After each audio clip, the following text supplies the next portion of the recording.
Hello नमस्कार, कैसे हैं आप सब। उम्मीद करता हूँ आप सब बढ़िया होंगे, फर्स्ट क्लास होंगे, पढ़ाई लिखाई अच्छे से कर रहे होंगे। बेटा आज की क्लास में जैसा कि आपको बोर्ड पे दिख रहा है कॉम्पिटेंसी बेस्ड क्वेश्चंस, जिसको शॉर्ट में हम लोग नाम देते हैं CBQs। अभी तक PYQs था, अब CBQs आ गया। कई सारे बच्चों के दिमाग में होगा ना सर ये CBQs क्या है। हालांकि बहुत सारे बच्चे ऐसे होंगे जो देख चुके होंगे, क्वेश्चंस को सॉल्व भी कर चुके होंगे। तो कुछ बच्चे ही शायद ऐसे हों जिन्होंने ना देखा हो, बाकी मुझे लगता है सबको आइडिया होगा ही कि ये CBQs क्या होते हैं। बेटा ICSE ने, आपने देखा होगा अगर, अपनी साइट पर, अपनी ऑफिशियल साइट पर कुछ PDFs अपलोड किए हैं। उन PDF में बताया है कि कॉम्पिटेंसी बेस्ड क्वेश्चन, जिन्हें हम लोग CBQs बोलते हैं, ये इस बार से आपको आपके बोर्ड एग्जाम में ज़्यादातर देखने को मिल सकते हैं। ठीक है, उन्होंने साफ साफ ये मेंशन किया हुआ है कि टीचर्स भी इस तरीके से बच्चों को पढ़ाएं और इस तरीके से बच्चे भी ऐसे क्वेश्चंस की प्रैक्टिस ज़्यादा करें। क्योंकि आपको पता है कि वो, मैं हमेशा बोलता हूँ, हालांकि रटने वाली चीज़ तो है नहीं मैथ्स, या बाकी सब्जेक्ट में मैं बोलता हूँ बेटा समझ के करो। तो एक अच्छी चीज़ है कि अब बोर्ड भी इस चीज़ पे फोकस कर ही रहा है कि आपको क्रिटिकल थिंकिंग बेस्ड क्वेश्चन ज़्यादा देंगे, ऐसे क्वेश्चन जहाँ पे एनालिसिस करना हो। तो इनसे उन बच्चों को फ़ायदा होता है जिन्होंने अच्छे से कॉन्सेप्ट वाइज चीज़ों को पढ़ा हो। अगर आप कोई कॉन्सेप्ट बिना समझे रट के चले जाते हो तो ऐसे बच्चों को फिर नुकसान होता है। तो कोई टेंशन लेने वाली बात नहीं है, क्योंकि आप सब बहुत अच्छे बच्चे हैं। आप सब लगातार पूरा कॉन्सेप्ट अच्छे से पढ़ते हैं और मुझे पूरी उम्मीद है कि आपने पूरा जो वन शॉट हम लोगों ने किया हुआ है डिटेल में, उसको भी कवर अप किया होगा। तो आपको कोई दिक्कत नहीं होने वाली है।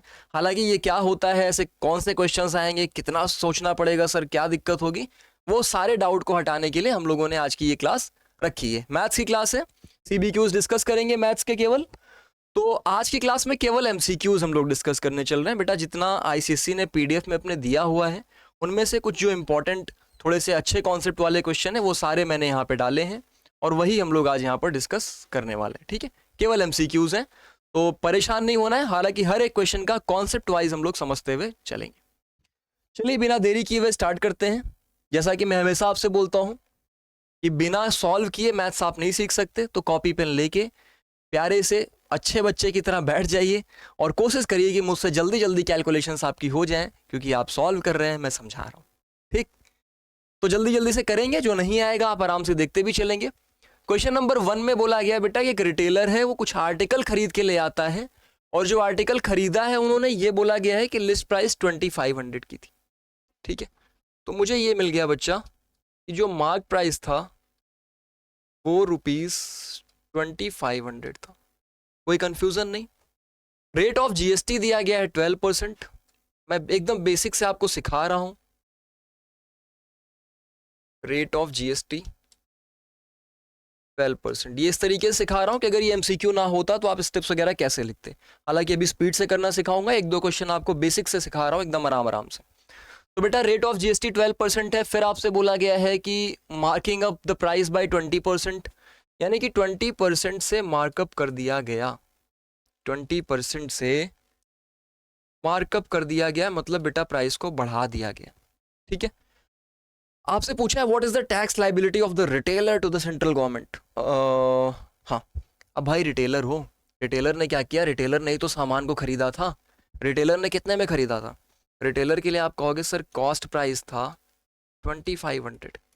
रिटेलर ने बेचा कितने में बेटा, 20% जरा बढ़ा लो 2500 का। तो 2500 में बेटा 20, अच्छा मैं इधर ही लिख देता हूँ। 2500 में आप सबको पता है कि सर अगर इसका 20% बढ़ाएंगे तो 500 हो जाएगा, यानी कि बेटा ये 3000 रुपीज आ जाएगा। तो भैया प्रॉफिट कितने का हुआ, प्रॉफिट इनको हो रहा है 500 रुपए का। सही बात, सही बात है ना। फिर उन्होंने कहा कि टैक्स लाइबिलिटी कितनी होगी, किस पर, रिटेलर पर। रिटेलर क्या करता है, रिटेलर पर टैक्स लाइबिलिटी बेटा प्रॉफिट के बराबर होती है, क्योंकि उसने अपनी टैक्स जो था, जो उसको देना था, वो सामने वाले को दे देता है। मतलब जब उसने सामान सेल किया तो सामने वाले से पूरा टैक्स वसूल लेता है, जिसे आप लोग इनपुट टैक्स और आउटपुट टैक्स का कॉन्सेप्ट निकालते थे। ठीक, अदरवाइज आप डायरेक्ट प्रॉफिट पे भी निकाल सकते थे। तो अगर बेटा आप ऐसे निकालो कि प्रॉफिट 500 रुपीज है, यानी कि 500 रुपीज पर ही टैक्स देना है, जो वही टैक्स लाइबिलिटी है रिटेलर की। ठीक है, तो 500 रुपीज पर कितना परसेंट देना है, 12%। लेकिन हमसे क्या बोला है, हमसे बोला गया है भैया CGST। तो CGST CGST by retailer. CGST कितना हो जाएगा 6%। अच्छा 6% किसका 500 का, तो 500 का 6% करिए जरा 30 रुपीज़।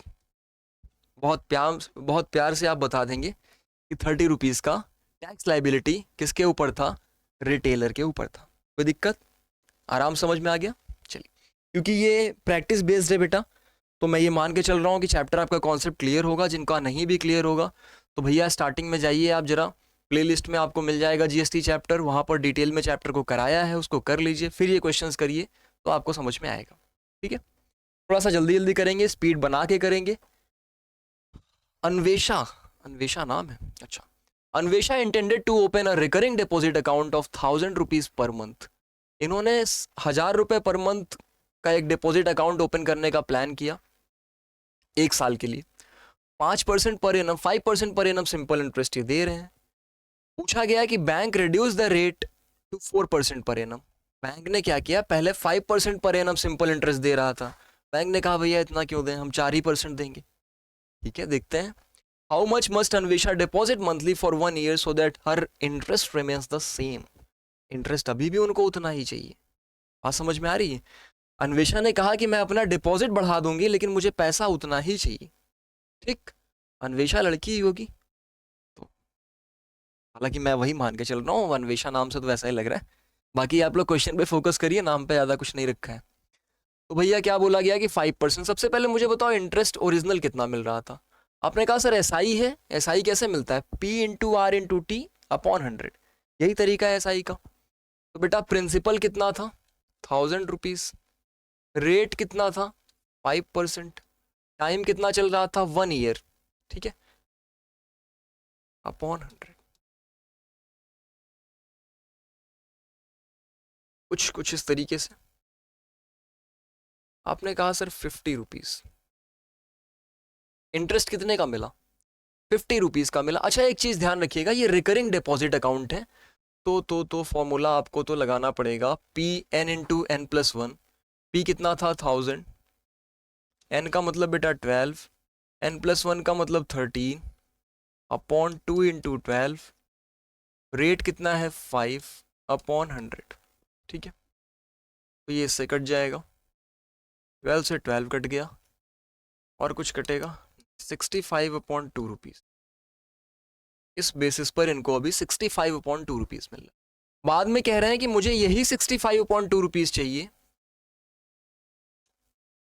प्रिंसिपल चाहे जितना मुझे बढ़ाना पड़े, क्योंकि रेट अब क्या हो गया 4% हो गया।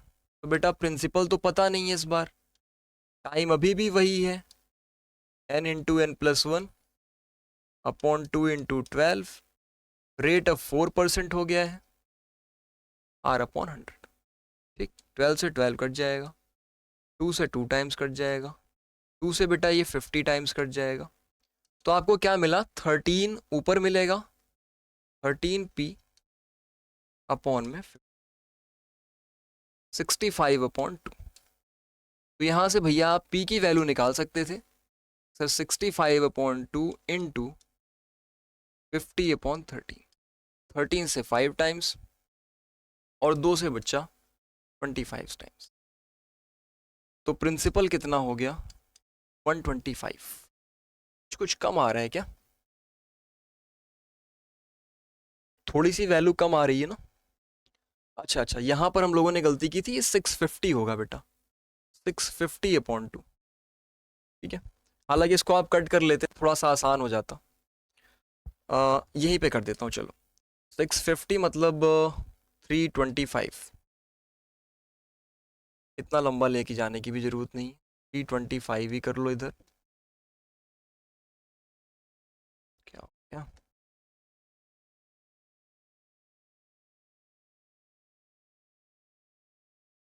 ठीक है, तो 325 इंटू 50/30, 13 से बेटा कट करेंगे,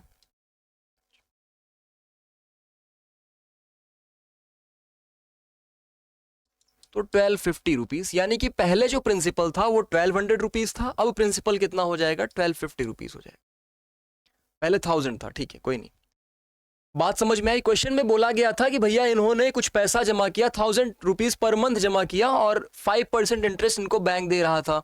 बाद में बैंक ने कह दिया हम नहीं देंगे 5%, हम केवल 4% इंटरेस्ट देंगे। तो 4% अगर इंटरेस्ट मिल रहा है आपको, तो ये चाह रही है कि इनको इंटरेस्ट अभी भी उतना ही मिले। ये कैसे हो सकता है? एक ही सूरत में हो सकता है कि अपना प्रिंसिपल बढ़ा दो। तो इन्होंने कहा मैं प्रिंसिपल बढ़ाने को तैयार हूं, तो प्रिंसिपल कितना है वही निकालना है, निकाल लिया भैया, ठीक है। कितना डिपॉजिट करना था, निकालना था, आपने निकाल दिया। क्लियर? चलिए next. Mister Das invest in ₹100 12% shares of company A available at ₹60 each. अब देखो दो लोग हैं, मिस्टर दास और मिस्टर सिंह, ठाकुर साहब हैं और ये दास जी हैं। दो लोगों ने पैसा जमा किया। पहले इंसान ने इस कंडीशन में जमा किया हुआ है, 60 रुपए का एक शेयर अवेलेबल था। दूसरे इंसान ने इन कंडीशन में डिपॉजिट किया हुआ है, 40 रुपीज का एक शेयर अवेलेबल था। आपसे रेट ऑफ रिटर्न के बारे में पूछा हुआ है। तो बेटा रेट ऑफ रिटर्न निकालने के लिए आपको एक फॉर्मूला, एक कॉन्सेप्ट पता है कि सर जो मार्केट वैल्यू होती है इनटू अगर हम रेट ऑफ रिटर्न करें तो face value into dividend percent के बराबर होती है। ये सबको पता है। तो मैं दोनों लोग का यहाँ पे कंपैरिजन करता हूँ जरा। पहले मिस्टर दास के बारे में बात कर लेता हूँ, मिस्टर दास, और दूसरी साइड कौन है, ठाकुर साहब, ठीक है। तो मिस्टर दास ने क्या किया कि 100 रुपीज का था, जरा सा इनका मार्केट वैल्यू निकालो, 60 रुपीज दिया है। इनकी बेटा रेट ऑफ रिटर्न तो निकालना ही है, और फेस वैल्यू कितना है, 100 रुपीज है, और डिविडेंड दिया गया 12%। तो भैया 12 से ये 5 बार कटेगा और 5 से ये 20 बार कटेगा। तो रेट ऑफ रिटर्न आपको मिल जाएगा सर 20%। अब मिस्टर सिंह का जरा निकाल लेते हैं। इनका मार्केट वैल्यू 40 रुपीज है, इनका रेट ऑफ रिटर्न नहीं पता, फेस वैल्यू 50 रुपीज है और डिविडेंड दिया गया 16%, ठीक है। 4 से ये 10 टाइम्स पे जाएगा, 4 से 4 टाइम पे जाएगा, 2 से 2 टाइम्स, 2 से 5 टाइम्स, 5 टेंजा। तो इनका भी रेट ऑफ रिटर्न 20%। आपसे क्या पूछा गया है कि रेट ऑफ रिटर्न कंडीशंस पूछा है और बोला है both mister Das and mister Singh have the same rate of return of 20%। देखा, लापरवाही कर देते तो सी वाला हो जाता, लापरवाही का नतीजा मिलता आपको अप्रैल मई में रिजल्ट आता, ठीक है। चलिए चलिए चलिए, ये रहा। आपको प्रॉब्लमैटिक थोड़ा सा लगता है, कई बच्चों को लगता है सर असर्शन रीजन क्या, सर ये कौन सा सवाल है, परेशान हो जाते हैं। कुछ होता नहीं है, बस गलती आप कहाँ पे करते हैं, आप क्वेश्चन को अच्छे से पढ़ते नहीं।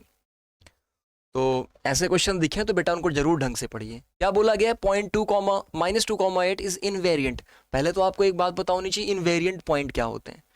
तो ये जिन बच्चों ने अच्छे से पढ़ा है उनको पता है कि इनवेरिएंट पॉइंट का मतलब होता है वो पॉइंट जिनका रिफ्लेक्शन भी सेम आ जाए।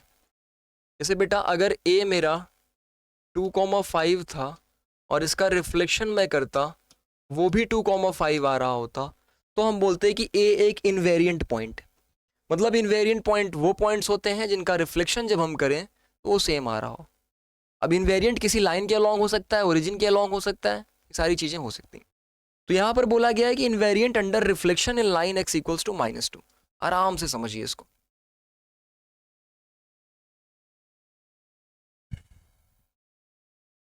क्या बोला गया है, x इक्वल्स टू -2। मुझे बताएंगे जरा x इक्वल्स टू -2 कहाँ होगा यहाँ पे। तो जब ये लाइन बनाएंगे बच्चा तो ऐसे बनेगी, ठीक है। अब -2,8 कहाँ पे आएगा, -2,8, x पे -2, y पे 8।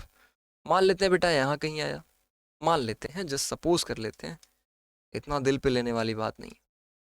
-2,8 अगर यहाँ पर आया तो भैया इसको अगर इसी लाइन में रिफ्लेक्शन कर रहे हो, उसी लाइन पे बैठा है उसी में रिफ्लेक्शन कर रहे हो, तो वो तो वही बनेगा। तो कह रहे हैं द पॉइंट -2,8 इज इनवेरिएंट। हाँ भाई साहब, अगर इसी लाइन में इस पॉइंट का रिफ्लेक्शन करोगे तो कहीं नहीं जाएगा, उसी लाइन पे तो उसी लाइन पे ही रहेगा, ठीक है। मतलब किसी लाइन पर अगर कोई पॉइंट रख दो, जैसे ये एक लाइन थी, इस पर कोई पॉइंट रख दो बेटा, इसका रिफ्लेक्शन इसी लाइन में कराओ तो कहीं नहीं जाता, इनवेरिएंट होता है। बात सही है, असर्शन सही है। If a point has its x coordinate equals to 0, गलत बात, एक्स कोऑर्डिनेट 0 ही नहीं है। Is invariant under reflection in both axis. कह रहा है कि अगर किसी का कोऑर्डिनेट एक्स कोऑर्डिनेट 0 हो जाए तो वो चाहे जिस एक्सिस में रिफ्लेक्शन करा दो इनवेरिएंट रहता है। ऐसी बात नहीं है। एक्स एक्सिस 0 होने का मतलब बेटा ये रहा, इसका मान लो कोऑर्डिनेट मैंने मान लिया कि 0,5, सॉरी, एक्स पे 0 है, वाई पे मान लेते हैं 5। इसको जरा एक्स एक्सिस में रिफ्लेक्शन कराओ, क्या सेम रहेगा? नहीं रहेगा। वाई एक्सिस में तो सेम रहेगा, एक्स में नहीं रहेगा, तो रीजन गलत हो गया। तो आप क्या बोलोगे, सर ए तो ट्रू है लेकिन रीजन फॉल्स, रीजन गलत है। ठीक है, चलिए बढ़ते हैं अगले सवाल की तरफ। ये क्या सवाल है, ये क्या सवाल है, देख के मन में आता है ये सब क्या पूछ रहे हैं। ऐसे क्वेश्चंस करिए, मजा आएगा। जब एक डाई को कास्ट किया गया, नंबरिंग देखो, पहली बार में तो बहुत सारे बच्चों को तकलीफ होगी कि सर ये नया पैटर्न आ गया, लेकिन अगर सही तरीके से बोले ना बेटा तो ये बहुत अच्छी चीज कर रहा है आईसीएससी। जब इस तरीके के क्वेश्चंस आएंगे तब बच्चा कॉन्सेप्ट पे फोकस करेगा, नहीं तो लोग रटने पे ज्यादा फोकस करते थे। और not as a teacher but एक अगर स्टूडेंट जैसा भी सोच के मैं आपको बताऊं तो ये एक अच्छी चीज़ है उन बच्चों के लिए, खास करके जो बहुत मेहनत करके कॉन्सेप्ट को समझते हैं। और इससे बाकी बच्चे भी मोटिवेट होंगे कि सर अब से हमें भी कॉन्सेप्ट ज़्यादा अच्छे से समझना है। मैं हमेशा इस बात में बिलीव करता हूँ और आपको बताता भी हूँ कि कॉन्सेप्ट बहुत बहुत ज़रूरी है। ठीक है, आइए जरा इसको समझिए। जब एक डाई को कास्ट किया गया, numbering on its faces as shown, the ratio of the probability of getting a composite number to the probability of getting a prime number. कह रहे हैं भैया एक डाई को इस तरीके से कास्ट किया गया है, 1 2 3 4 5 6 सब कुछ लिखा गया है, तो क्या प्रोबेबिलिटी है कि हमें एक कंपोजिट नंबर मिल जाए to the probability of getting a prime number. ये सवाल में फिगर का वैसे ज़्यादातर कुछ काम था नहीं, बट फिर भी दिया गया है। तो कंपोजिट नंबर का जरा मुझे बताइए, कंपोजिट नंबर, भैया कंपोजिट नंबर कितने होते हैं? बताओ भाई साहब, प्राइम के अलावा जो है सारे कंपोजिट होते हैं। प्राइम यहाँ पे कौन कौन है? 2 है, 3 है, 5 है, तो 1 4 6 क्या है? ये कंपोजिट नंबर्स। जरा ध्यान से सोच के बताइएगा मुझे, 1 मिनट का टाइम दे रहा हूँ, जरा ध्यान से सोच के बताइएगा क्या 1 कंपोजिट होता है कि प्राइम? जल्दी से सोच के बताइएगा, बहुत तेजी से।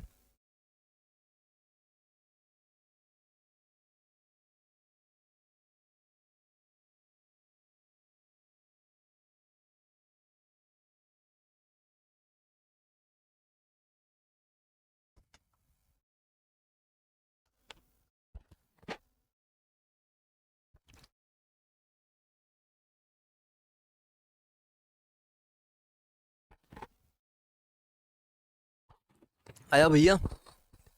किसी बच्चे का आंसर आया? क्या बोला गया है आपसे? बोला गया है कि 1 1, अच्छा मैंने 1 पूछा, 1 प्राइम है कंपोजिट। तो ध्यान रखिएगा 1 एक ऐसा नंबर है, एकमात्र ऐसा नंबर है जो ना तो प्राइम होता है ना तो कंपोजिट होता है। ठीक है? तो आपसे कंपोजिट नंबर का पूछा गया बेटा, 2 ही कंपोजिट नंबर थे, एक था 2, एक था 4, अच्छा नहीं 2 भी नहीं है, 2 तो प्राइम होता है, 4 है और 6। तो आपने कहा सर 2 कंपोजिट नंबर होते हैं, टोटल नंबर 6 है सर, 1/3 प्रोबेबिलिटी आ गया। ठीक, फिर बेटा आपसे दूसरा पूछा गया है प्राइम नंबर का। Prime number, prime number, prime number का कितना हो गया भैया? जल्दी से बताएंगे। प्राइम तो 3 थे, 2 3 5, सर 3/6, और 3/6 का मतलब 1/2। तो ये कंपोजिट और प्राइम का रेशियो पूछा है, तो मुझे बता दो भाई साहब, 1/3/1/2 ऐसे ही तो पूछा है, तो क्या आएगा? 2/3, 2:3 का रेशियो मिला, खत्म। गलती कहाँ होती है इसमें? इसको भी आप या तो प्राइम ले लोगे और कुछ बच्चे कंपोजिट ले लेंगे, दोनों का हो जाएगा बंटा था। ठीक है, ऐसी गलतियां नहीं करते। अगले सवाल की तरफ। डिफरेंस, फिर से असर्शन रीजन का एक क्वेश्चन आया। बोला गया है कि difference in class marks of the model class and the median class of the following frequency distribution is 0। तो बेटा सबसे पहले ये मॉडल क्लास और मीडियन क्लास पता करना पड़ेगा। मॉडल क्लास क्या होता है? वो क्लास जिसकी फ्रीक्वेंसी सबसे ज्यादा होती है, यानी ये आपका हो गया मॉडल क्लास। ठीक है, मीडियन क्लास कैसे निकालते हैं? तो बेटा फ्रीक्वेंसी का सम कर लो, 1 + 3 4 6 12 और 12 4 16। ठीक है, 16 अपॉन, हालांकि मीडियन निकालने के लिए तो तरीका तरीका तरीका क्या करोगे, ठीक है, यही कर लो, 16/2 कर लो, 8 आ जाएगा।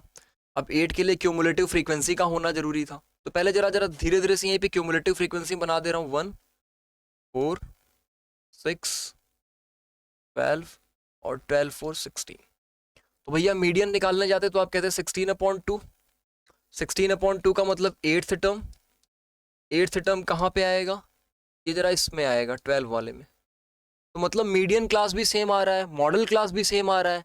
तो बहुत सिंपल सी बात है कि असर्सन जो दिया था भैया इन्होंने सही बात बोली है एकदम।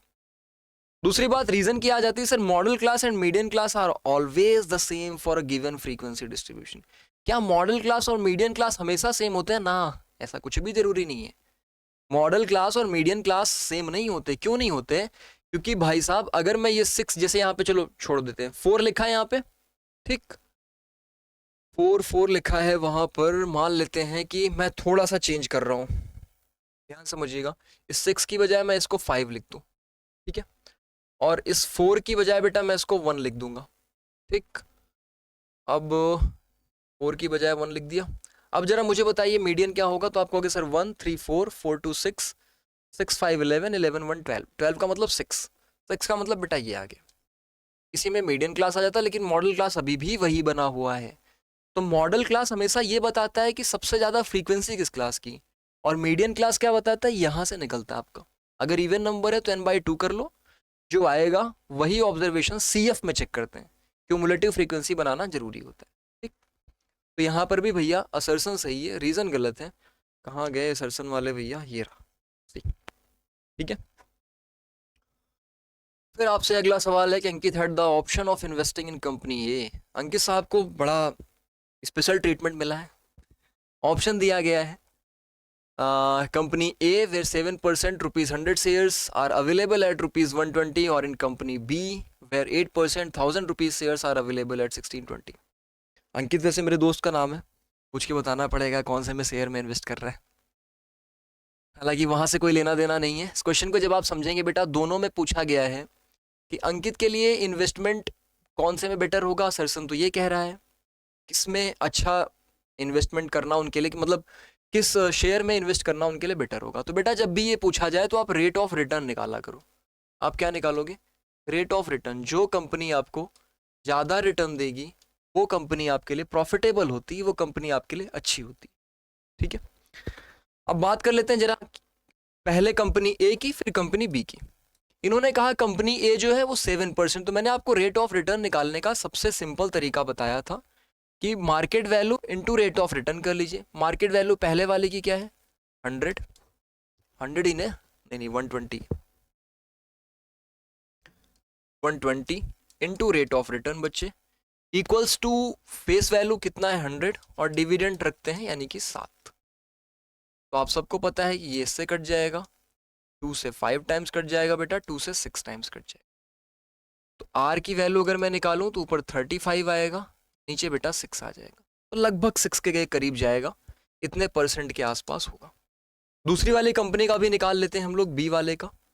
बी में बोला गया है कि 8% है। अच्छा, मार्केट वैल्यू कितनी है 1620, ज़्यादा महंगा नहीं हो गया share. 1620 into rate of return equals to face value बेटा 1000 है, फेस वैल्यू भी ज़्यादा ही थी इनकी, 8% डिविडेंड ये दे रहे हैं। तो एक ज़ीरो कट गया, और कुछ कटेगा 4 से नहीं, 2 से, 2 4 8, 81 टाइम्स बच्चे। तो ये रेट ऑफ रिटर्न जो आपको मिलेगा वो आएगा 400/81। तो क्या ये 6 के करीब जाएगा? नहीं, ये बेटा 5 पॉइंट कुछ जाएगा, 5 पॉइंट भी कुछ नहीं जाएगा, एक्चुअल में 5 से भी कम जाएगा, ये 5 से भी कम जाएगा। तो आपने कहा सर इसको देख के हमें साफ साफ पता चलता है कि R1 जो है वो R2 से बड़ा है, यानी पहले वाली कंपनी में इन्वेस्ट करना ज़्यादा फायदेमंद था इन कंपैरिजन टू दूसरी वाली कंपनी में। तो investment in company A is better than company B, बहुत सही बात बोली है इन्होंने। The rate of income in company A is better than in company B. हाँ, रेट ऑफ रिटर्न भी, यानी दोनों बातें यहाँ पर इनकी सही हैं, दोनों में से कोई भी बात गलत नहीं है। तो both A and R are true, और आर जो है वो करेक्ट एक्सप्लेनेशन भी है, ठीक है। ये सवाल करिए जल्दी से। फटाफट करते चलिए, थोड़ा स्पीड से करते चलिए, ठीक है। आपको ए की वैल्यू दी गई है, बी की वैल्यू दी गई है, आपसे पूछा है ए माइनस बी, है तो ट्रिग्नोमेट्री का सवाल, बट बेसिक कैलकुलेशन में बेसिक एडिशन सब्ट्रैक्शन है। क्यों ए माइनस बी बोला गया है? तो ए माइनस बी का मतलब क्या हुआ? बी सेक स्क्वायर थीटा, और बच्चे माइनस में बी करना है, मतलब माइनस में 3 tan स्क्वायर थीटा माइनस 2। तो बेटा ये 3 sec square theta minus 3 tan square theta plus में 2। हालांकि ओरल था, देख के भी डायरेक्ट मार सकते थे आप, यहाँ से 1 आ जाएगा, तो इतना ज़्यादा लगाने की ज़रूरत नहीं है, बट समझाने के लिए मैं यहाँ कर दे रहा हूँ। Sec square theta minus tan square theta हर बच्चे को पता है कि 1 होता है, तो 3 इंटू 1 कितना हो जाएगा?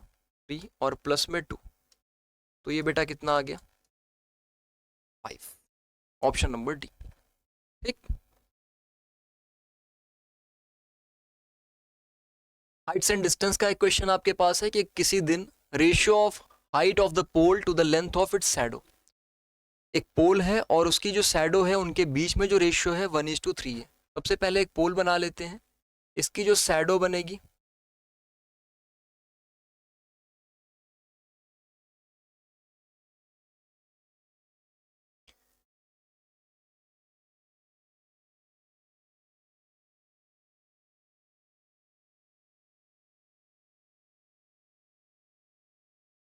ये बेटा आपके सामने एक पोल है ए बी, और इसकी शैडो जो बनेगी, शैडो की लेंथ कितनी होगी? BC, यही तो लेंथ होगी भाई, यहाँ पे पोल है, यहाँ तक शैडो बनी है, तो इनके बीच में रेशियो बोला है 1:3 का है, height of the pole to the length of its shadow. तो अगर बेटा ये x रहा होता तो ये √3x रहा होता, इसको मान लेते हैं थीटा। आपसे पूछा है एंगल ऑफ एलिवेशन क्या होगा, भाई परपेंडिकुलर और बेस में रिलेशन दिखा रहा है, और ये कौन दिखाता है? इतनी हिम्मत केवल tan थीटा में है, मतलब 1/√3, और tan थीटा 1/√3 कब होता है? तो आपको पता है कि थीटा सर 30 डिग्री होगा, ठीक। एक राइट सर्कुलर कोन है जिसका radius of the base equals to height of the cone. Right circular cone किसको किसको नहीं पता? किसने किसने बर्थडे नहीं मनाया है? बर्थडे में मनाया होगा तो टोपी पहनी होगी, अच्छा, टोपा पहना होगा, और उस टोपा का शेप कुछ ऐसे ही होता है, ठीक। तो आपने देखा होगा कि जो ये पार्ट होता है बेटा, इसको हाइट बोलते हैं हम लोग, ठीक है। जो ये पार्ट होता है वो हम लोग, जाने दो, कट जाएगा, ठीक है, इस पे ही छोड़ दो। तो आपसे बोला गया कि जो बेस है, radius of the base equals to the height of the cone, यानी कि भैया रेडियस और हाइट बराबर दी गई थी। फिगर का कोई काम नहीं, बस एक समझाने के लिए बनाया है मैंने। If the volume of the cone is 9702, volume of the cone कितना होता है भैया? 1/3 पाई आर स्क्वायर एच, इसकी वैल्यू 9702 दी गई है, कोई समस्या? तो 22/3 into 7 r square into h, h को क्या लिख सकते हैं बेटा? आर लिख सकते हैं, तो ये बन जाएगा आर का क्यूब इक्वल्स टू 9702। क्या यहाँ से कटेगा? 11 से 2 टाइम्स,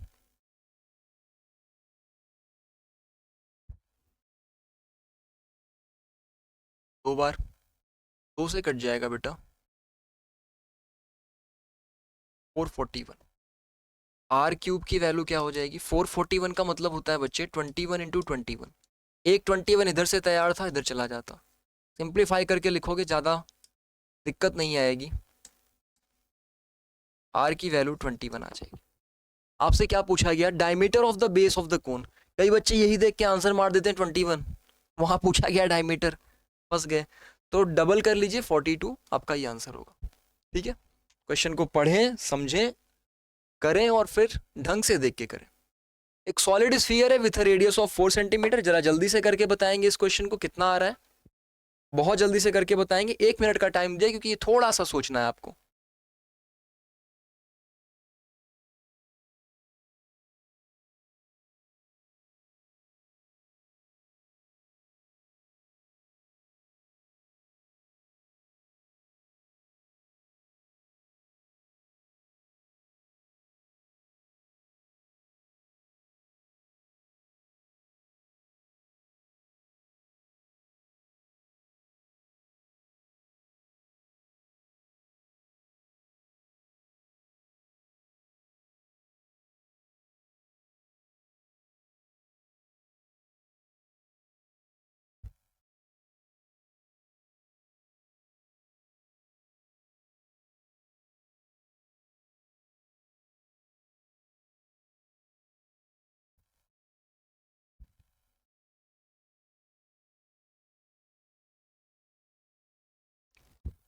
आया किसी बच्चे का?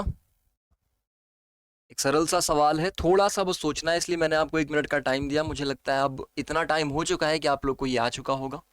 एक सॉलिड स्फीयर है, ध्यान से समझिएगा। जिन बच्चों को नहीं आया है, बोला गया बेटा कि इसको रेडियस 4 सेंटीमीटर दिया गया है, ठीक है।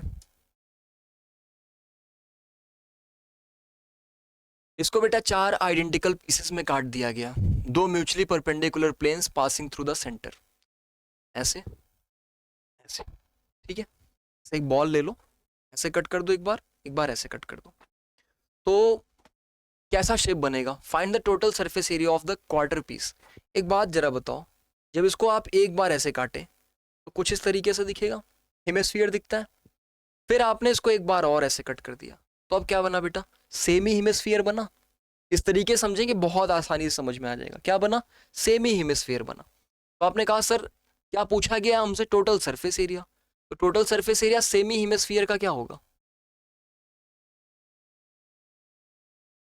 सेमी हेमिस्फीयर का क्या होगा भाई? टोटल हेमिस्फीयर का क्या होता है?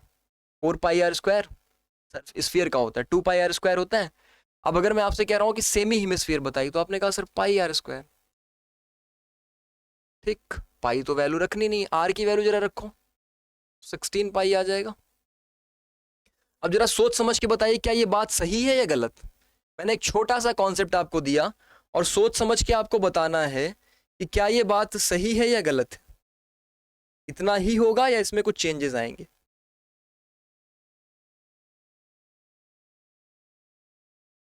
जल्दी जल्दी जल्दी जल्दी जल्दी।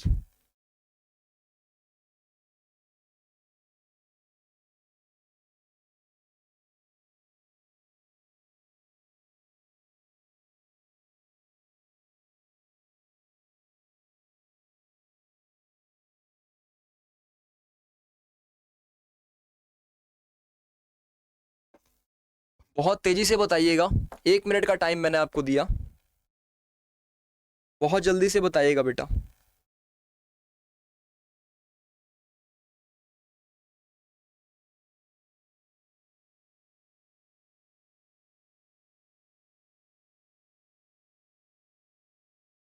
ठीक,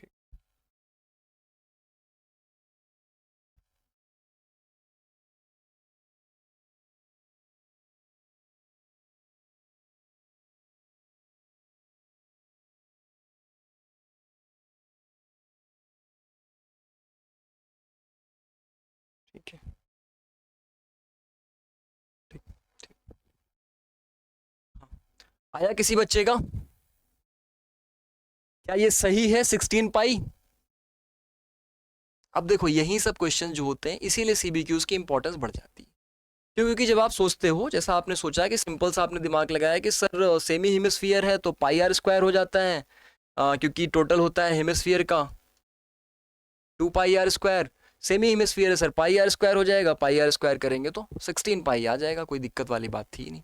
लेकिन बेटा जरा प्यार से इसको देखो, इस पार्ट को जरा समझो, ठीक है। क्या रेडियस में कोई चेंज आ रहा है? अगर आप इसको 4 आइडेंटिकल पीसेस में कट करो ना, एक बॉल ले लो, एक बॉल, बॉल को ऐसे 4 आइडेंटिकल पीसेस में कट करो, एक पार्ट ऐसे काटा, एक पार्ट ऐसे काटा, एक छोटा सा पार्ट मिलेगा, है तो हेमिस्फीयर ही ना। छोटा सा पार्ट मिला भाई, है तो हेमिस्फीयर ही ना। नॉर्मल कंडीशंस में क्या हो रहा था? नॉर्मल कंडीशंस में जब आप लेके जा रहे थे तो वो पूरा पूरा एक स्फीयर था, लेकिन जब आपने इसको इस तरीके से कट किया, अब इतने पार्ट की जरा मुझे बात बताइएगा, इतने पार्ट की।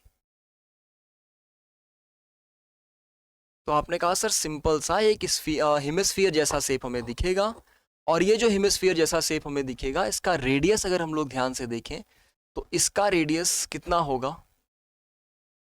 यही तो पार्ट होता है बेटा, यही तो रेडियस का काम करेगा। तो रेडियस तो 4 ही रहेगा, रेडियस की कोई दिक्कत है नहीं। लेकिन फॉर्मूला क्या बन जाएगा? 2 पाई r स्क्वायर, क्योंकि हेमिस्फीयर जैसा शेप मिलेगा, और हेमिस्फीयर का अगर आप कॉन्सेप्ट लगाएंगे तो ये फॉर्मूला आपको केवल 2 पाई r स्क्वायर लगाना है। 2 पाई r का स्क्वायर करेंगे बेटा 16 आ जाएगा, 16 2 ज़ा 32 पाई, तो ये आंसर 32 पाई होगा। इसीलिए मैंने बोला कि थोड़ा सा ऐसे क्वेश्चन को सोचने की जरूरत है, आप डायरेक्ट करके चले आएंगे तो गलत हो जाएगा। मतलब क्या कॉन्सेप्ट लगाना था कि सर जब इसको हम कट करेंगे तो एक हेमिस्फेरिकल शेप मिलेगा हमें, और जो हेमिस्फेरिकल शेप मिलेगा उसका रेडियस होगा 4, तो फॉर्मूला लगाएंगे 2πr², तो 32π आएगा। बड़े आराम से आपने इसको कर दिया। ठीक है, क्लियर क्लियर बात, कोई समस्या? हाँ, कोई समस्या भैया? कोई समस्या तो नहीं ना? अगर किसी बच्चे को नहीं समझ में आया कि सर ये कैसे हुआ, ये कहाँ से आ गया, मैं एक बार और डिटेल में समझा देता हूँ, क्योंकि क्या होता है कि ऐसे क्वेश्चन में थोड़ा सोचना ज़्यादा पड़ता है। अगर नहीं समझ में आया बेटा, एक ऐसा शेप मिलेगा ना, एक ऐसा कुछ शेप मिलेगा आपको, जो भी शेप मिलेगा, अगर इसका CSA पूछा जाता तब आपकी बात बिल्कुल सही थी सर। जैसे आप हेमिस्फीयर करते हो ना, हेमिस्फीयर का आपसे कोई CSA पूछता है तो आप क्या बोलते हो सर? 2πr²। हेमिस्फीयर का कोई आपसे TSA पूछता है तो क्या कर लेते हो बेटा? 3πr²। क्यों? क्योंकि वो πr² ऊपर वाला, स्फीयर में टॉप बेस नहीं होता, हेमिस्फीयर में होता है टॉप बेस। तो ऐसे ही बेटा इसमें भी हेमिस्फेरिकल शेप था, CSA पूछता हमसे क्योंकि सेमी हेमिस्फेरिकल बन रहा था। तो अगर हमसे केवल सरफेस एरिया पूछता CSA वाला तो हम लोग πr² लगाते, जो हम लोग का पहले लगाया 16 आया। लेकिन इन्होंने क्या पूछा है? टोटल सरफेस एरिया पूछा, यानी कि उसका टॉप वाला पार्ट भी, या टॉप और बेस आप बोल सकते हो, वो वाला पार्ट भी आएगा, और उसको अगर आप ऐड करोगे तो πr² और आ जाएगा, तो 2πr² होगा। इसीलिए बेटा ये आपका 32π। ठीक है, नेक्स्ट क्वेश्चन जल्दी जल्दी से करते चलेंगे। दो आइडेंटिकल सॉलिड हेमिस्फीयर्स दिए गए हैं, एक दूसरे के कांटेक्ट में रखे गए हैं, स्फीयर फॉर्म कर रहा है। आपसे पूछा है ratio of TSA of the two hemispheres to the total surface area of the sphere formed is. जरा ध्यान से सोचेंगे, समझेंगे और बताएंगे क्या आएगा। हालांकि है तो सरल सा सवाल, लेकिन अब आपको सोच समझ के बताना है, अच्छे से सोच समझ के बताइएगा। ठीक है,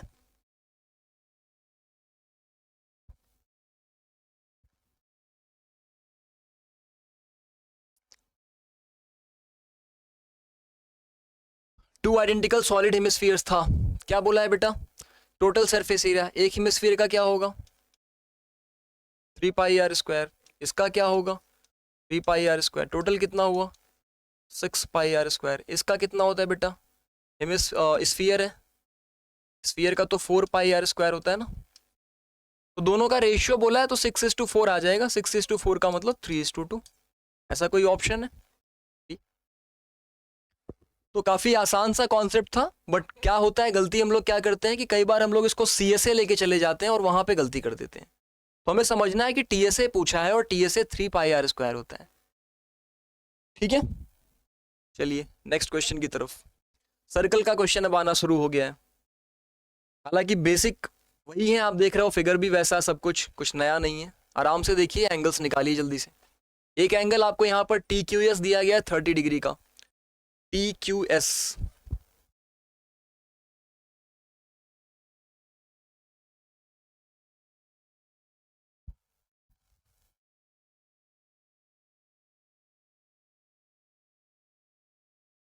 फिलहाल के लिए आप इस फिगर को छोड़ सकते हैं, क्योंकि ये दूसरा फिगर इसमें कॉपी हुआ है। TQS तो ऐसा कुछ है नहीं, PT और QT जैसा टेंजेंट। तो अभी के लिए इस क्वेश्चन को फिलहाल आप छोड़ दीजिए, फिगर गलत कॉपी हुआ है इसमें। ये करिए, वॉल्यूम एंड सरफेस एरिया का क्वेश्चन है।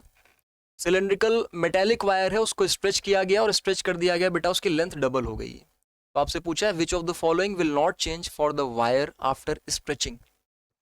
जब आपने स्ट्रेच किया तो उसमें क्या चीज नहीं चेंज होगा? सिलेंड्रिकल वायर है, जैसे ये मान लो एक वायर था, इस तरीके से था, ठीक, सिलेंड्रिकल शेप में था। अगर आपने इसको स्ट्रेच किया, इसकी लेंथ बढ़ी तो एरिया ऑफ क्रॉस सेक्शन में फर्क आया होगा। भाई लेंथ जो थी, अगर हम पहले की लेंथ L मान लें तो बाद में लेंथ क्या हुआ? आप बोलोगे सर 2L हुआ। मैंने कहा एरिया ऑफ क्रॉस सेक्शन में क्या चेंज आया? तो आपने कहा सर अगर A था तो एरिया ऑफ क्रॉस सेक्शन तो आधा हो जाएगा, हाफ ऑफ है, कोई दिक्कत? तो अब सिंपल सी बात आपसे पूछा गया है कि इनमें से कौन सी चीज़ें ऐसी हैं, चाहे CSA पूछे, चाहे TSA पूछे, वॉल्यूम है, रेडियस है, क्या चीज़ नहीं चेंज होगा? हालांकि ये क्वेश्चन तो आप बहुत आराम से बता सकते थे, रेडियस तो चेंज हो जाएगा, TSA CSA चेंज हो जाएगा, फिर बात एक ही पे बसती है। लेकिन इसको मैं समझा देता हूँ ताकि हमेशा के लिए कॉन्सेप्ट क्लियर रहे। बेटा जरा इसका वॉल्यूम निकालो, पहले का और दूसरे का रेशियो निकाल के जरा चेक करो, या रेशियो भी मत निकालो, V1 और V2 जरा अलग अलग निकाल लो। तो आपने कहा पहले का हो जाएगा πr²h, पाई r²h, r की वैल्यू क्या होगी? R1 को अगर आपने R माना था तो R2 क्या हो जाएगा? लेंथ को डबल किए ना तो रेडियस तो आधा हो जाएगा, तो पाई R का स्क्वायर। R का स्क्वायर मतलब बेटा ये, दूसरे साइड चलिए जरा, पाई R का स्क्वायर, पाई R स्क्वायर H होता है, सॉरी, तो पाई R स्क्वायर H कितना था? H ये लेंथ के बराबर होता है, इस तरीके से।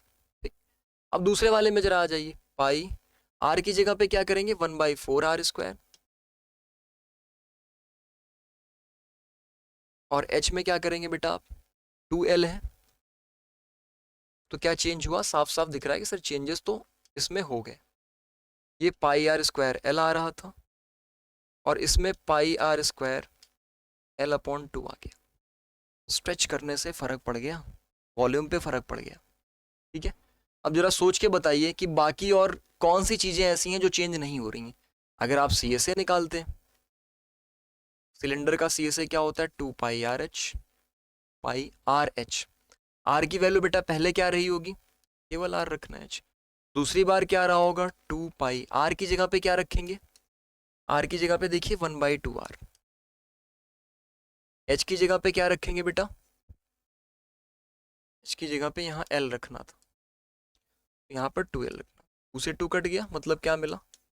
2πRL।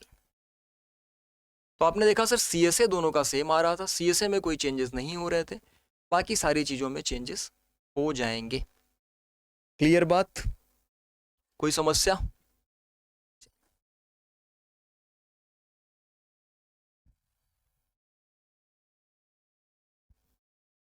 Scale factor of picture and the actual height of Sonia is 20 centimetre और 1.6 सेंटीमीटर दिया गया है। हाइट इन द पिक्चर दिया गया है। ये स्केल फैक्टर का क्वेश्चन है, जरा इसको दिमाग लगाइए और बताइए इसमें क्या आएगा।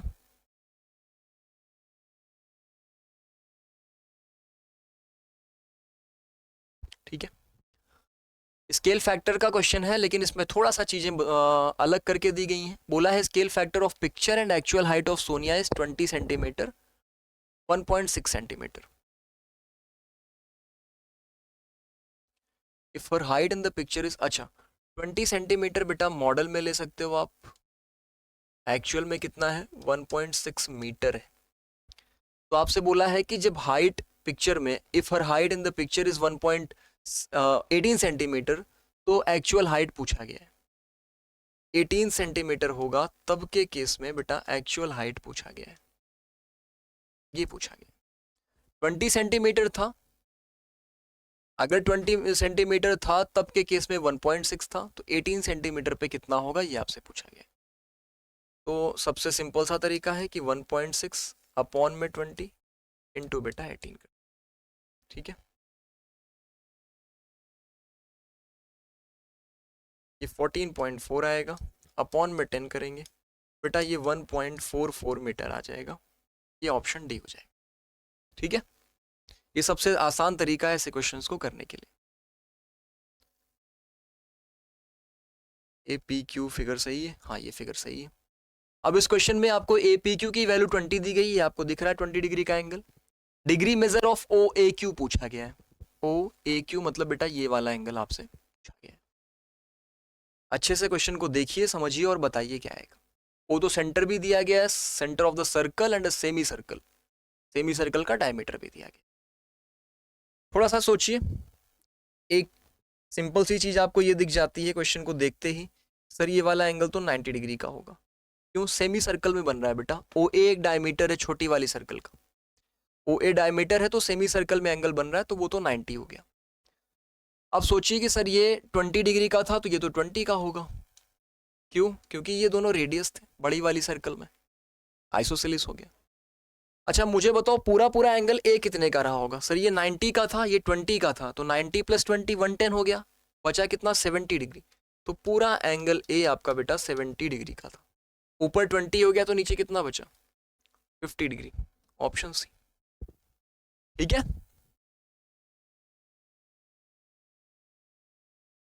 चलो इस क्वेश्चन में लगाओ दिमाग। ऐसे क्वेश्चंस आप कर चुके हैं स्ट्रेट लाइन में, मैंने कराया भी है, थोड़ा सा दिमाग लगाइए। एक गिवन फिगर है, line L1 is parallel to line L2, line L3 is perpendicular to line L1। तो आपको दिया गया है कि L1 और L2 पैरेलल है। L1 बेटा ये ऊपर वाली है, L2 ये नीचे वाली है, तो ये दोनों लाइंस के बारे में बोला गया है, ये पैरेलल लाइंस। आपसे बोला गया कि L3 जो है वो परपेंडिकुलर है लाइन L1 के। क्या बताने की जरूरत है क्या कि L1 के तो L2 के भी होगी, सिंपल सी बात। तो स्लोप्स ऑफ लाइन L2 और L3 पूछा गया है, L2 का स्लोप और L3 का स्लोप पूछा गया है। बेटा L1 का स्लोप कितना है, मैं मान लेता हूँ M1, तो आपने कहा सर tan 45 और tan 45 का मतलब हो गया, tan 45 का मतलब हो गया 1। तो आपने कहा सर M1 और M2 तो बराबर होगा, क्योंकि M2 जो है वो सेकंड वाली लाइन का स्लोप है और पैरेलल लाइन है तो स्लोप बराबर होगा।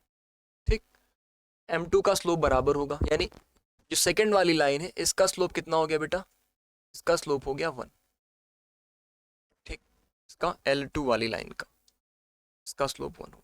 हमें L3 का निकालना है। आपने कहा सर परपेंडिकुलर लाइंस जो होती हैं इसको मान लेते हैं M3। तो आपने कहा सर जो परपेंडिकुलर लाइंस होती हैं M2 इंटू M3 करेंगे, सर ये -1 आना चाहिए।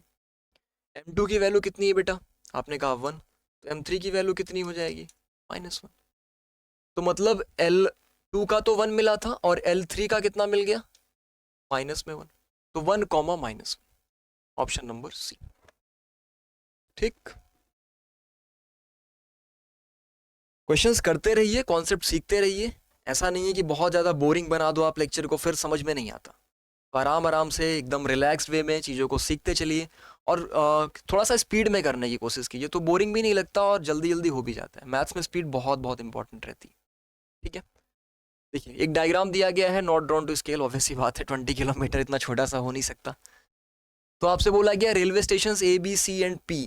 अच्छा, ये रेलवे स्टेशन हैं कनेक्टेड बाय स्ट्रेट ट्रैक्स, ऐसा कुछ जानने की जरूरत है नहीं। PQ पैरेलल है BC के, इससे मतलब था आपको, ये पैरेलल लाइंस है बेटा। Time taken by train travelling at 90 kilometre per hour to reach B from A से B तक।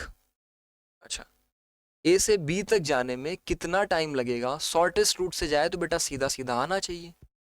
अब आपने कहा सर ये जो छोटा वाला ट्रायंगल है, सिमिलैरिटी का क्वेश्चन है, लेकिन देखो कैसे कितने अच्छे तरीके से इन्होंने घुमा के स्पीड टाइम डिस्टेंस पे भी रिलेट कर दिया है। तो आपने कहा सर ट्रायंगल APQ जो है वो सिमिलर हो जाएगा बड़े वाले ट्रायंगल ABC के।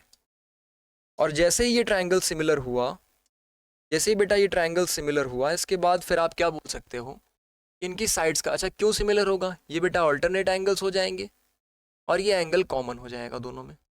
ठीक, तो जैसे ये सिमिलर हो गया, फिर आप कहोगे AP का जो रेशियो हमें मिलेगा किसके साथ, AB के साथ। AP का जो रेशियो हमें मिलेगा AB के साथ, वो किसके बराबर होगा बेटा, PQ का रेशियो PC के साथ। केवल हमें इन्हीं दोनों का काम है।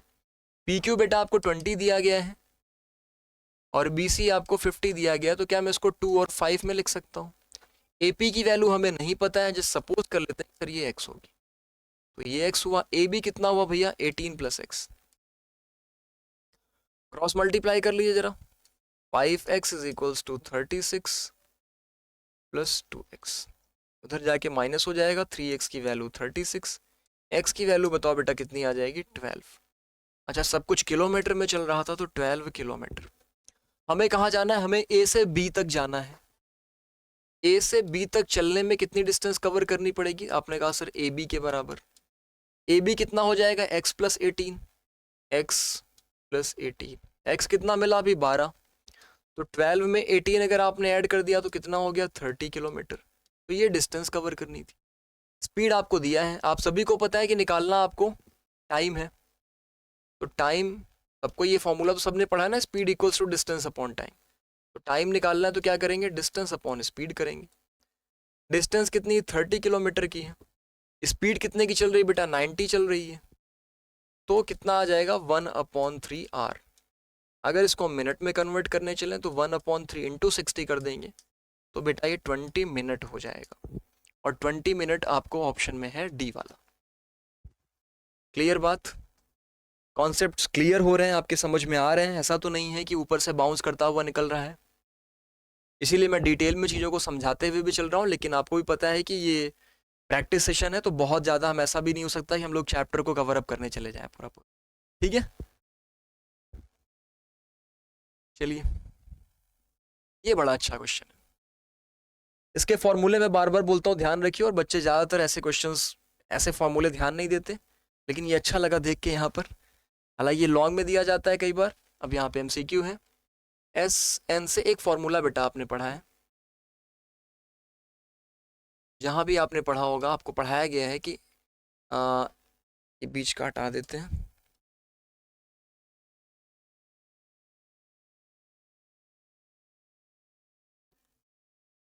एस एन में से अगर आप लोग एस एन -1 करते हैं तो बेटा nth टर्म मिलता है। अगर नहीं समझ में आता तो एग्जाम्पल के लिए मैं बोलता हूँ कि जैसे S5 में से अगर मैं S4 माइनस करूँ, यानी कि 5 टर्म के सम से 4 टर्म का सम माइनस करूँ, तो बेटा 5वां टर्म ही तो बचेगा, 5th टर्म ही तो बचेगा ना। तो वही चीज यहाँ पर भी किया गया है कि S5 से जब S4 को माइनस किया गया तो आपके पास A5 बचा। अब देखिए यहाँ पर Sn इक्वल्स टू ये दिया गया है, तो हम सबसे पहले क्या कर लेंगे, हम S1 कर लेंगे, तो 1 - 1 0 आ जाएगा। हम S2 कर लेंगे, 2 2 ज़ा 4, 4 - 2 2 आ जाएगा। हम S3 निकाल सकते थे, 3 3 ज़ा 9 -3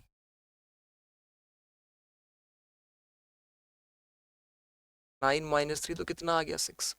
अब मुझे एक बात बताइए, अगर मैं S2 में से S1 को माइनस करूं, इस फॉर्मूले के हिसाब से क्या आएगा, आप कहोगे सर सेकेंड टर्म आएगा। 2 टर्म के सम से पहले टर्म का सम माइनस कर दूं, दूसरा टर्म ही तो बचेगा। यानी कि भैया अगर मैं 2 में से 0 को माइनस कर दूं तो मुझे A2 मिल जाएगा। तो A2 कितना मिला, 2 मिल गया। आसान सी बात। क्या S1 को A1 नहीं बोल सकते? एक टर्म का सम मतलब क्या, वही पहला ही टर्म। तो मुझे पहला टर्म मिल गया, पहला टर्म है मेरा 0, दूसरा टर्म है मेरा 2, तो मुझे एक AP मिल गई। अब आपसे पूछा है कि थर्ड टर्म इस सीरीज का बताइए, हालांकि फॉर्मूला लगाने की जरूरत तो पड़ती नहीं, 0 2 है तो यहाँ 4 मिल जाता तीसरा टर्म। लॉन्ग क्वेश्चन में आएगा तो फिर फॉर्मूला लगा के A3 इक्वल्स टू A+2D रख देना, आ जाएगा। ठीक है, ये क्वेश्चन है,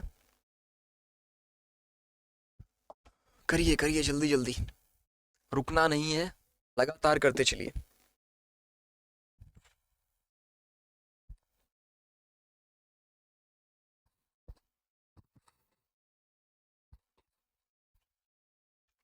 जल्दी से करिए, बस थोड़े से क्वेश्चन और बचे हैं।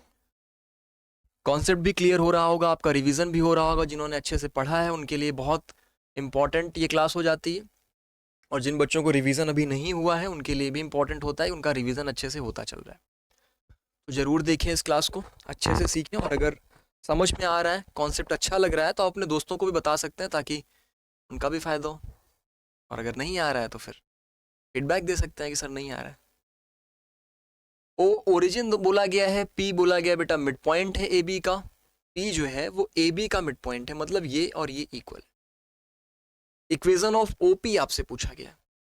तो भैया बी का कोऑर्डिनेट जरा मुझे बताओ फिगर में देख के। तो आपने कहा सर बी का कोऑर्डिनेट हो जाएगा एक्स पे 0, वाई पे 2। ए का कोऑर्डिनेट मैंने आपसे पूछा, तो आप कहोगे सर ए का कोऑर्डिनेट हो जाएगा एक्स पे 4, वाई पे 0।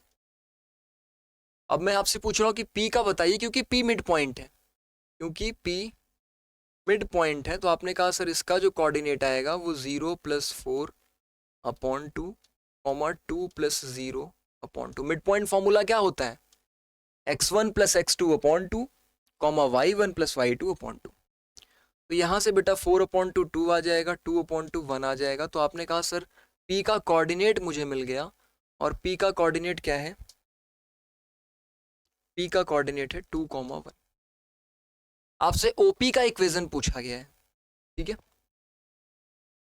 अब समझने वाली बात यह है कि O का तो पता था, P का पता है, क्या इसका स्लोप निकाल सकते हो?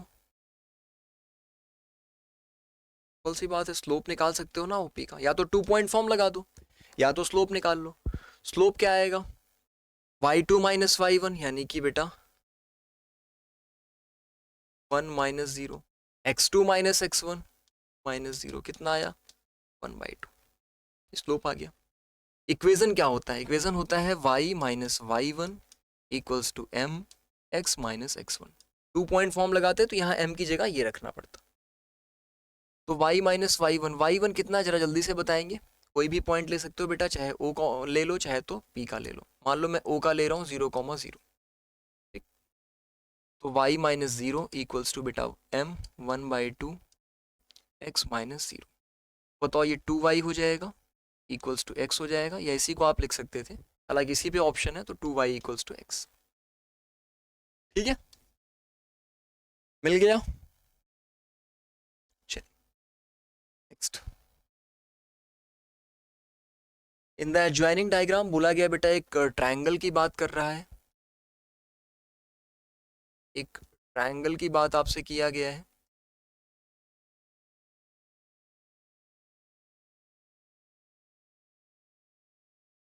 ए बी x सेंटीमीटर है और बी सी वाई सेंटीमीटर। तो एक मैं ट्रायंगल बना देता हूं, ए बी, ए बी को x सेंटीमीटर दिया है, बी सी को y सेंटीमीटर दिया है, और x माइनस वाई की वैल्यू बेटा आपको बताइए 7 centimetre. Area of triangle A B C 30 centimetre square दिया गया है, आपसे ए सी की लेंथ पूछा है। हालांकि इसको करने के और भी कई तरीके हैं, आप इसको राइट ट्रायंगल भी मान के कर सकते थे भाई, ऐसा कुछ जरूरी तो नहीं बोला गया ना कि कौन सा ट्रायंगल है। हमसे क्या बोला गया, ए बी सी, ये अगर ए बी एक्स है तो ये वाई है, ठीक है। तो इस तरीके से भी कर सकते थे आप। अब आप लोग जल्दी से मुझे बताएंगे कि इस क्वेश्चन में क्या आंसर आ रहा है। 1 मिनट का टाइम दे रहा हूँ, जल्दी से कैलकुलेट करके बताइए कि इस क्वेश्चन का आंसर कितना आ रहा है।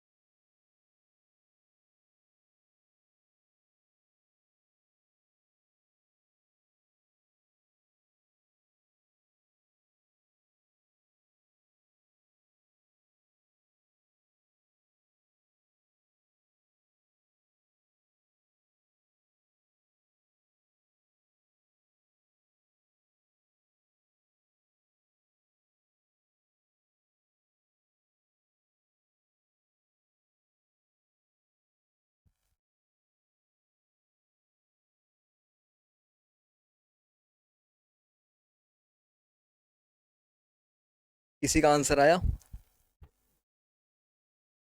पहली बात तो कौन सा कॉन्सेप्ट लगा के आप लोग कर रहे हो? दोनों से कर सकते हो बेटा, इससे करने जाओगे तो हीरोन्स फार्मूला का कॉन्सेप्ट लगाना पड़ेगा, वो बड़ा लेंदी हो जाता है। ऐसी कोई मनाही तो है नहीं कि राइट एंगल ट्रायंगल नहीं हो सकता। तो आप ये करो, ये ज़्यादा आसान पड़ेगा आपके लिए, क्यों इतना लंबा चौड़ा आपको स्टेप लेके चलना। तो इसलिए मैं राइट एंगल ट्रायंगल वाले मेथड से आपको समझा देता हूँ। यहाँ पर क्या बोला गया है कि x माइनस वाई की वैल्यू 7 सेंटीमीटर। अब जरा ध्यान से समझिएगा कॉन्सेप्ट को अच्छे से। इस फिगर को देख के जरा आप मुझे बताएंगे तो आप कहेंगे सर x माइनस वाई की वैल्यू 7 है। अगर मैं इसका एरिया पूछता तो आप कहते हैं सर हाफ बेस, बेस का मतलब बेटा y इंटू हाइट करते x इक्वल्स टू 30 आता। तो बेटा यहाँ से एक्स वाई की वैल्यू, क्योंकि दिया है ना इन्होंने 30 सेंटीमीटर स्क्वायर, एक्स वाई की वैल्यू यहाँ से आपको 60 मिल जाती। एक्स माइनस वाई 7 दिया गया, तो मुझे बताओ कि यहाँ से अगर x की वैल्यू निकालता 60/y आ जाता। उठा के जरा इसमें रख दो, 60/y minus Y equals to 7। तो 60 माइनस वाई का स्क्वायर इक्वल्स टू, ये अपॉन में y आता 7, 60 माइनस वाई का स्क्वायर इक्वल्स टू 7y। सारे टर्म्स उधर शिफ्ट कर देते हैं, तो y square plus 7y minus 60 equals to 60। क्या आ जाएगा?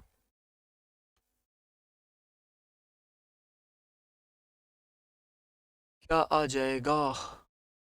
60 को ब्रेक करेंगे तो किस में ब्रेक कर सकते हो? 7 लाना है और 60 को किस में ब्रेक किया जा सकता है?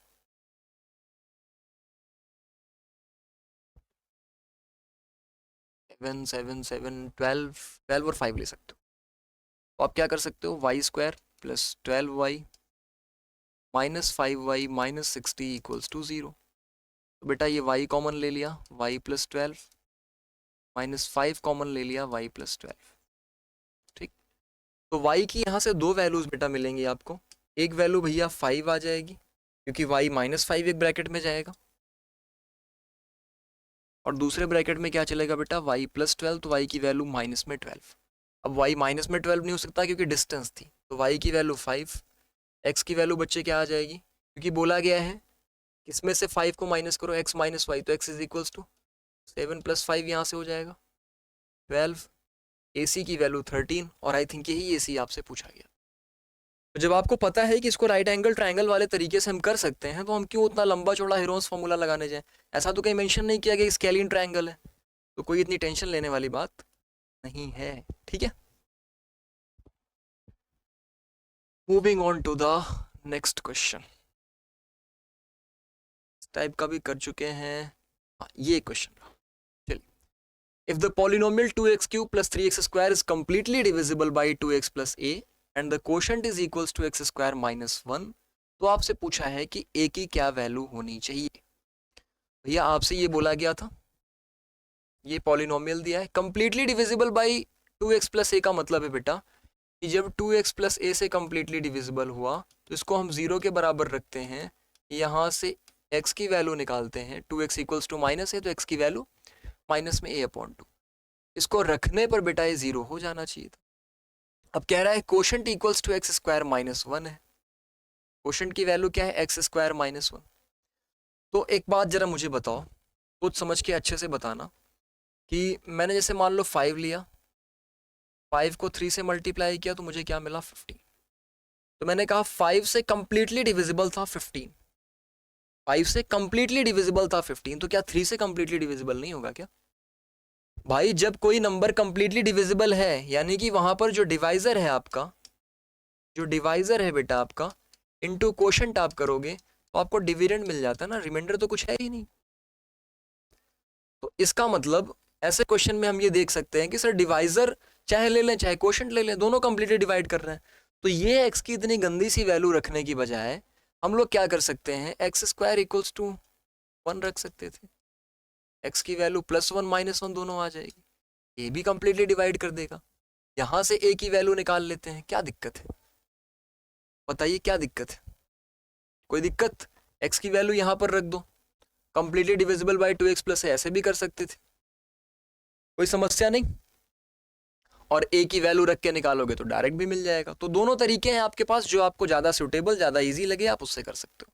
बेसिक तरीका जो आपने x का रखने वाला सीखा हुआ है, उसको अगर रखने जाते हैं बेटा, या फिर चलो मैं दोनों सिखा रहा हूँ, अगर मैं यहाँ से ये वैल्यूज का कॉन्सेप्ट लेके चलता कि सर x² - 1 लेता, इंटू बेटा 2x + a लेता, इक्वल्स टू ये रख लेता 2x का क्यूब + 3x का स्क्वायर -2x - 3, बस ऐसे रख सकता था,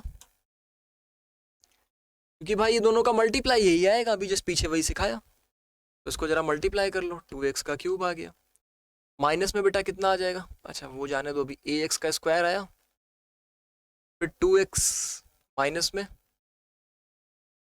फिर माइनस में इक्वल्स टू वही चलेगा ऊपर जो था, 2x³ + 3x² -2x - 3। भैया हमें साफ साफ दिख रहा है कि जो ax² है -a है, ये तो टर्म दिख रहा है यहाँ भी, यहाँ भी ये दिख रहा है, यहाँ भी, यहाँ भी, इसमें कोई दिक्कत नहीं है। इसकी जगह पे मुझे यहाँ पे 3x² -3 दिख रहा है, तो भाई साहब a कॉमन निकाल लो, इधर से 3 कॉमन निकाल दो, a की वैल्यू साफ साफ दिख रही है 3, कोई लंबी चौड़ी स्टेप करने की जरूरत ही नहीं है। अदरवाइज फिर आपके पास क्या चाह रहा है कि इस x की वैल्यू उठाओ, इसमें पुट करो, इसमें इक्वल्स टू 0 पुट कर दो, वहां से भी आ जाएगा, बट ये ज्यादा आसान तरीका पड़ेगा, ठीक है। ये x की वैल्यू मैंने आपको निकलवा दी, मुझे लगा कि यहाँ पर a लिखा हुआ है, हालांकि कोई a लिखा नहीं, तो ऐसी कोई रिक्वायरमेंट भी नहीं है, इसको निकालने की भी कोई जरूरत है नहीं, ठीक है, सिंपल आसान है।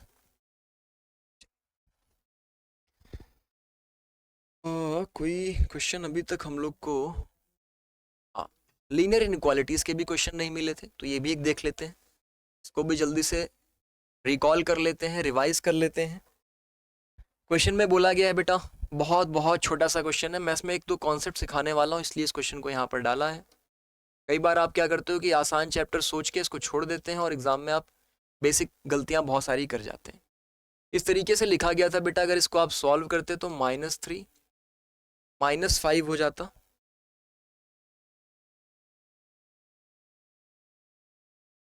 इज लेस देन और इक्वल्स टू 4x माइनस में, ये कितना आया बेटा माइनस में 8, लेस देन और इक्वल्स टू माइनस 4x। यहाँ सिखाना ये है भैया कि ये माइनस में 4 लिखा है। जब कोई नंबर नेगेटिव हो, ध्यान से सुनिएगा, जब कोई नेगेटिव नंबर हो उसको मल्टीप्लाई में या डिवीजन में दूसरी साइड भेजते हैं। ये नंबर क्या है, नेगेटिव है, मल्टीप्लाई में उधर साइड में भेजेंगे, डिवीजन में जाएगा। तो ऐसे केसेस में, मल्टीप्लिकेशन या डिवीजन के केसेस में साइन रिवर्स हो जाता है। ठीक, तो -8 अपॉन -4 तो आया इधर, लेकिन ये साइन रिवर्स हो जाएगा। तो बेटा x इज लेस देन और इक्वल्स टू 2 आ जाएगा। ठीक, अब आपसे बोला गया है कि कंडीशन ये है कि होल नंबर होना चाहिए। तो ऐसे केसेस में जो आपका सॉल्यूशन सेट बनेगा, इसको जरूर बना के दीजिएगा एग्जाम में।